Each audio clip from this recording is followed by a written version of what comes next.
हम ज्ञान पथ के इस सफ़र पे आपका स्वागत है दोस्तों। आगे बढ़ते हम जा रहे हैं अपने इस सफ़र में। समय किसी के लिए नहीं रुकता और ना कभी किसी के लिए रुका है। समय इतना बलवान है कि राजा को रंक और रंक को राजा बना देता है, खुशी को दुख, दुख को खुशी बना देता है। समय इंसान को हंसाना सिखाता है, समय इंसान को रोना सिखाता है, समय इंसान को दुख देता है, समय इंसान को खुशी देता है। इंसान इसको व्यर्थ ही खोता जा रहा है कि कुछ फ़र्क नहीं पड़ता उसको कि समय कितना निकला जा रहा है आगे। धीरे धीरे ये बदल रहे हैं, साल बदल रहे हैं, सदी बदल रही हैं। धीरे धीरे हम आगे बढ़ते चले जा रहे हैं। हमारे ग्रंथों के हिसाब से कलयुग आता जा रहा है। लोगों ने अपने आप को बदलने की कभी कोशिश ही नहीं करी, सिर्फ दूसरे को बदलने में लगे रहे। दूसरा क्या कर रहा है, दूसरा क्यों कर रहा है, इस चीज़ पे ध्यान सबका ज़्यादातर रहा। पहले भी यही था, आज भी यही है। उस समय बौद्ध हुए, महावीर हुए, कबीर हुए, गुरु नानक हुए, क्या क्या हुआ इनके साथ और क्यों हुआ इनके साथ, तो कारण क्या था? सिर्फ भक्ति, निष्ठा, प्रेम, समर्पण, खो जाना हर एक चीज़ में, इन वृक्षों में खो जाना, इन नदियों में खो जाना। क्या इसके कारण हमारे इस समय ने उनको दुख दिया? क्या मतलब था उनका कि वो कुछ चीज़ उनको ज्ञान हुआ, किसी चीज़ के बारे में जानकारी उनको प्राप्त थी, उनने आप सबको बताया क्योंकि उनको उम्मीद थी कि आप बदल सकते हो। पर आप लोगों ने क्या करा? बौद्ध के साथ बौद्ध भिक्षुओं को काट काट के मारा गया भारत के अंदर ही। आज पूरे एशिया में बौद्ध का राज है, पूरे एशिया में बौद्ध है भारत को छोड़कर। भारत के कुछ प्रांतों में अब भी बौद्ध धर्म वालों को प्रताड़ित किया जाता है, पर अब नहीं है, अब तो बहुत कम कर दिया गया इस चीज़ को। तो दोस्तों, ये सब हमारे लिए आए थे। बौद्ध हमारे लिए आए थे, महावीर हमारे लिए आए थे, कबीर हमारे लिए आए थे, गुरु नानक हमारे लिए आए थे। ये सब हमारे लिए आए थे, ये सब हमारा उद्धार करना चाहते थे, ये सब हमको इस ज़िंदगी से मुक्त करवाना चाहते थे। क्योंकि हम लगातार इसी धरती जगत पे योनियों में भटकते जा रहे हैं, पर अब समय है मुक्ति का। अब तक जो हुआ सो हुआ। उस समय साधु आए, चोलाधारी कि साधु रूप। अब आज के समय में मैं चाह रहा हूँ कि इंसान इन कपड़ों से साधु ना बनकर चरित्र से साधु हो। समय की चाल ऐसी है कि आप देखते जा रहे हो कि क्या था भारत हमारा, क्या होता जा रहा है भारत हमारा। दोस्तों, भारत ही नहीं, दुनिया क्या थी और क्या होती जा रही है। किस चीज़ के लिए हम लड़ रहे हैं और किसको पाने के लिए लड़ रहे हैं? धरती को पाने के लिए, पैसे को पाने के लिए, पानी को पाने के लिए, हवा को पाने के लिए। बाकी में आपको सोचना चाहिए कि लड़ने योग्य कोई ऐसी चीज़ है नहीं है। दोस्तों, अब बदलो अपने आप को। समय बदलता जा रहा है, समय आगे निकलता जा रहा है और समय कभी रुकने वाला किसी के लिए है नहीं है। जो समय निकल जाएगा वो समय निकल ही जाएगा, बाद में सिर्फ पछतावा पछतावा ही आपकी ज़िंदगी में रह जाएगा, इसके अलावा कुछ नहीं है। हम आए हैं कुछ नया करने के लिए। आज हम कुछ नया करेंगे जो कि शायद समाज में लोग करना नहीं चाहते, और करना चाहते भी हैं पर उन पर हो नहीं पाता। दोस्तों, नया कुछ ऐसा ख़ास है नहीं, सिर्फ अपने आप को बदलना है। दोस्तों, कहते हैं कि कलयुग आता जा रहा है धीरे धीरे। कलयुग में बहुत सी घटनाएं होती जाएंगी कि कलयुग जब से स्टार्ट हुआ, कलयुग जब से स्टार्ट हुआ। क्या आपको लगता है कि कलयुग कब से स्टार्ट हुआ? अगर कलयुग सतयुग में या त्रेता में नहीं था तो इतनी घटनाएं हुई, इतने ग्रंथ लिखे गए, इतने महाकाव्य लिखे गए, इतने राक्षसों को मारा गया, उसका कारण क्या था? क्या कलयुग सिर्फ कृष्ण भगवान के बाद में स्टार्ट हुआ? 5000 साल पुरानी किताब मिली थी चाइना में। उस किताब में लिखा हुआ था कि आज का समय बहुत ख़राब हो गया है, पहले का समय बड़ा अच्छा था। तो दोस्तों, पहले का समय कौन सा था? वो कौन सा वाला पहले का समय अच्छा था? नहीं दोस्तों, समय हमेशा से ऐसा ही है, पर व्यक्ति अच्छे आते रहे हैं। उस समय श्री रामचंद्र भगवान आए थे, फिर श्री कृष्ण भगवान आए थे, फिर बौद्ध भगवान आए, फिर महावीर भगवान आए, फिर गुरु नानक देव जी आए, कबीरदास जी आए, बहुत बड़े बड़े हमारे अच्छे संत आए जिन्होंने हमारी इस धरती को पवित्र किया आकर। दोस्तों, इसी तरीके से अपना चरित्र भी आप सब साफ रखें।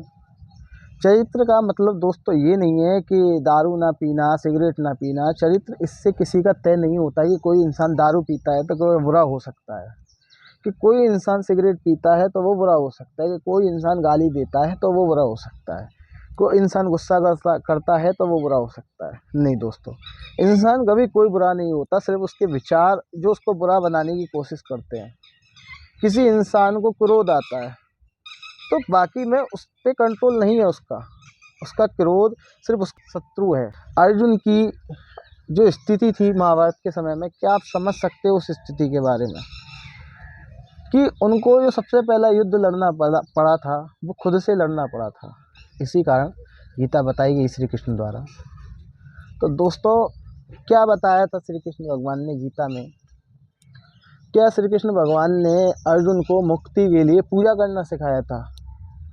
क्या श्री कृष्ण भगवान ने गीता में अर्जुन को मुक्ति के लिए दान दक्षिणा देना या कोई ऐसी चीज़ सिखाई थी कि जिससे मुक्ति हो जाती है इंसान की?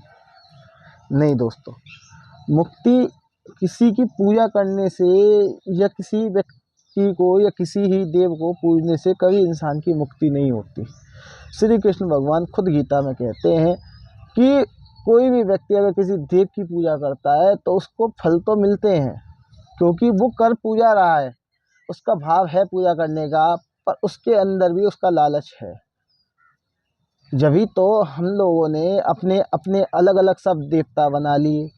हम देवताओं के पीछे लड़ रहे हैं, कोई भोलेनाथ के पीछे लड़ रहा है, कोई राम के पीछे लड़ रहा है, कोई हनुमान के पीछे लड़ रहा है, कोई किसी के पीछे लड़ रहा है, कोई किसी के पीछे लड़ रहा है। दोस्तों, खुद से लड़ो, पहले अपने आप से लड़ो और अपने आप से जीतो। अगर तुम बाकी में अपने आप से जीत जाओगे तो तुम इस दुनिया से भी लड़ लोगे। तो दोस्तों, अपने कर्म को करते रहें। कर्म कौन सा? जो समय पे मिलता रहे आपको, क्योंकि आपको दोस्तों पता नहीं कि कल क्या होगा। मैं आज आपके सामने बैठा हूँ, कल मेरी वीडियो आएगी कि नहीं आएगी, कि परसों मेरी वीडियो आएगी कि नहीं आएगी, कि 1 महीने बाद मेरी वीडियो आएगी कि नहीं आएगी, वो मुझको नहीं पता। ना ही आपको पता कि आप सुबह उठोगे कि नहीं उठोगे, कि आप रात तक ज़िंदा रहोगे कि नहीं रहोगे। सिर्फ इतना सा आपसे कहना है कि हमारी जो दुश्मन है वो बाहरी समाज की कोई चीज़ नहीं है। आप किसी व्यक्ति को अपना दुश्मन मान रहे हो, वो आपका दुश्मन नहीं है। आपके दुश्मन आप स्वयं खुद हो।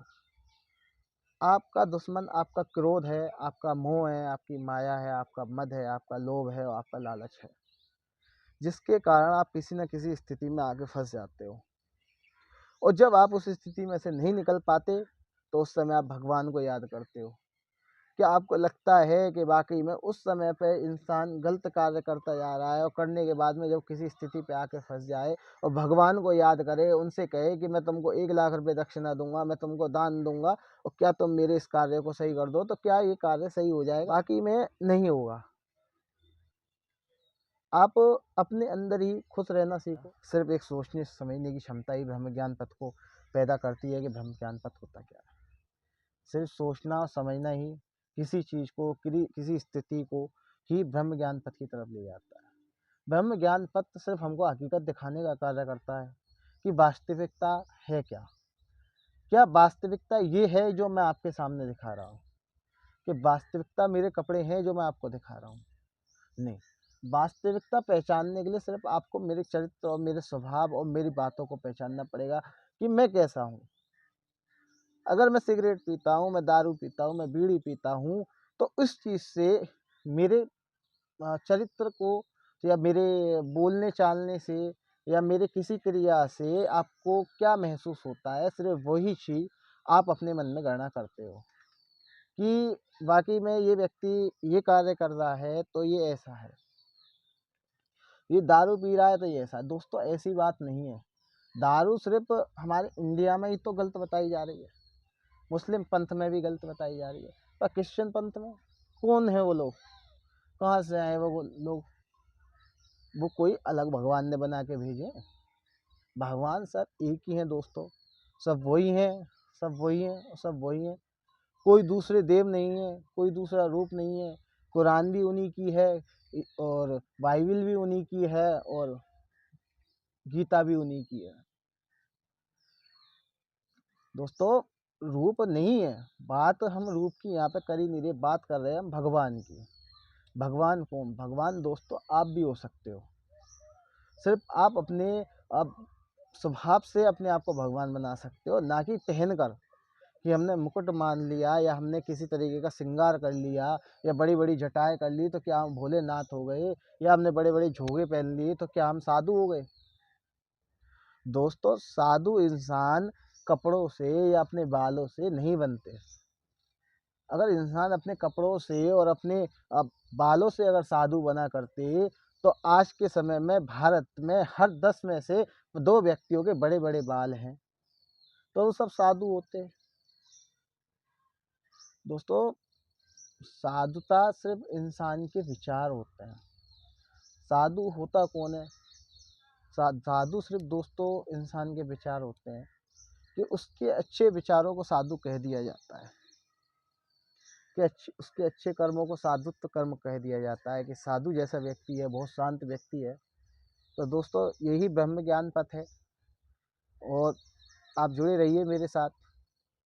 आगे अगर आपका कोई क्वेश्चन हो या कुछ हो तो आप मुझसे पूछ सकते हो और मैं बताने की कोशिश करूँगा ब्रह्म ज्ञान पथ के बारे में।